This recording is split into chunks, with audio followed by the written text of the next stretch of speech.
Hello everyone. आज हम लोग रिलेटिवली नई तकनीक के बारे में बात करेंगे जो हमारी सर्जिकल फील्ड में काफ़ी आजकल प्रचलित है और काफ़ी पॉपुलर है, जिसको हम लोग लैप्रोस्कोपी के नाम से जानते हैं।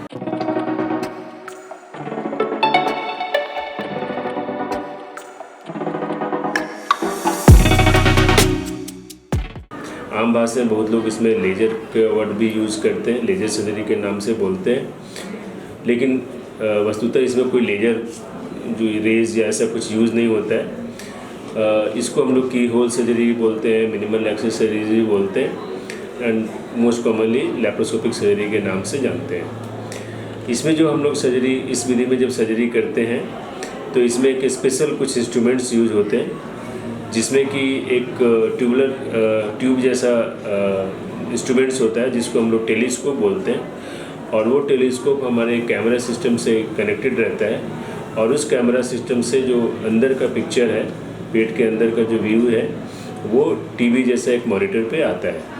फिर हम लोग 2-3 और एक होल बनाकर उस ट्यूब को अंदर डालते हैं, जो अंदर की सर्जरी करनी होती है उसको हम लोग परफॉर्म करते हैं। और ये आजकल बहुत ही प्रचलित और बहुत ही पॉपुलर है, क्योंकि इसके बहुत सारे फ़ायदे हैं।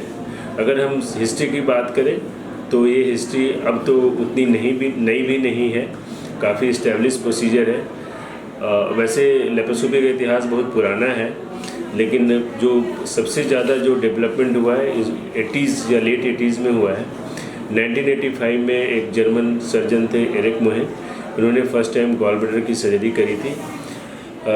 लेकिन उस समय जब इन्होंने अपने वर्क को प्रेजेंटेशन किया तो काफ़ी क्रिटिसाइज हुआ, क्योंकि लोग इसको एक्सेप्ट करने को तैयार नहीं थे। वो लोग तैयार नहीं थे कि इस विधि से भी कोई ऑपरेशन किया जा सकता है, जिसकी वजह से उनको काफ़ी क्रिटिसिज्म मिला और काफ़ी मुश्किलों का सामना भी करना पड़ा। और फिर 87 में एक हमारे फ्रांस के बहुत फेमस सर्जन थे फिलिप मोरेट, उन्होंने पहली बार लैब को ली किया। तब लोगों ने देखा कि नहीं, ये तकनीक में सही में बहुत फ़ायदेमंद है और इसका बहुत सारा फ़ायदा मरीज को या इंसान को मिल सकता है।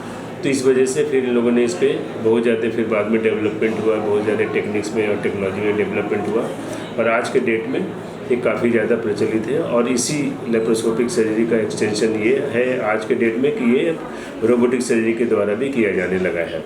इसके जो फ़ायदे हैं, क्योंकि इसमें हम लोग बहुत छोटे छोटे चीरे या छोटे छोटे होल्स बनाकर सर्जरी करते हैं, तो इससे की वजह से पेशेंट को बहुत सारे फ़ायदे हैं, जैसे कि पेशेंट का पेन कम होना, पेशेंट को खून का रिसाव कम होना, या पेशेंट को जल्दी से पेशेंट का रिकवर होना, ऑपरेशन के बाद पेशेंट जल्दी से चलने फिरने लगना, पेशेंट की दवाइयों का ज़रूरत बहुत कम पड़ना, और पेशेंट घर जाकर फिर बहुत जल्दी से काम पे भी लौटना, तो उनका वर्क लॉस भी कम होता है। तो ये सारे फ़ायदे लैप्रोस्कोपी के हैं।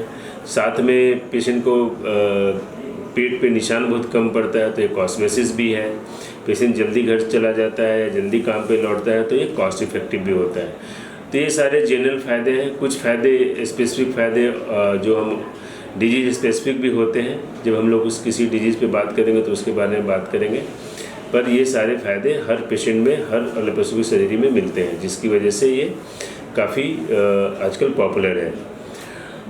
और अगर हम बात करें कि इससे क्या क्या सर्जरी कर सकते हैं, तो एक तरीके से मैं आज के डेट में कह सकते हैं हम कि किसी भी प्रकार की पेट की सर्जरी को हम लैप्रोस्कोपिक सर्जरी से कर सकते हैं।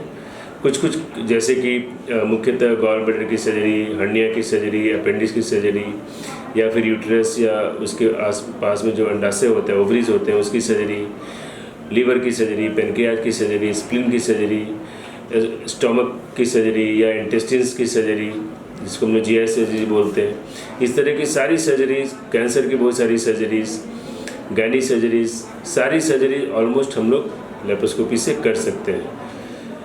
कभी कभी नहीं भी कर सकते हैं किसी स्पेसिफिक कंडीशन में, जैसे कि पेशेंट अगर बहुत सिक है तो लैप्रोस्कोपी के लिए अच्छा नहीं रहता है, या पेशेंट को बहुत सीरियस कार्डिक हार्ट डिजीज़ है या लंग का डिजीज़ है, तो ऐसे पेशेंट में भी हम लोग कई बार नहीं कर सकते हैं। तो कुछ कंडीशंस होते हैं जिसमें हम लोग नहीं कर सकते, लेकिन ज़्यादातर केस में हम लोग लैप्रोस्कोपिक सर्जरी कर पाते हैं। और अगर हम कर पाते हैं तो इसका पेशेंट्स को और सोसाइटीज़ को बहुत ज़्यादा बेनिफिट होता है। तो इसीलिए लैप्रोस्कोपिक सर्जरी मैं चाहूँगा इस वीडियो के माध्यम से ये संदेश देना चाहता हूँ कि जिनको भी पेट की कोई सर्जरी करवानी है तो किसी सीनियर एक्सपर्ट लैप्रोस्कोपिक सर्जन के पास जाएं और अपनी सर्जरी करवाएं अगर उन्होंने ऐसा एडवाइस किया है तो। धन्यवाद।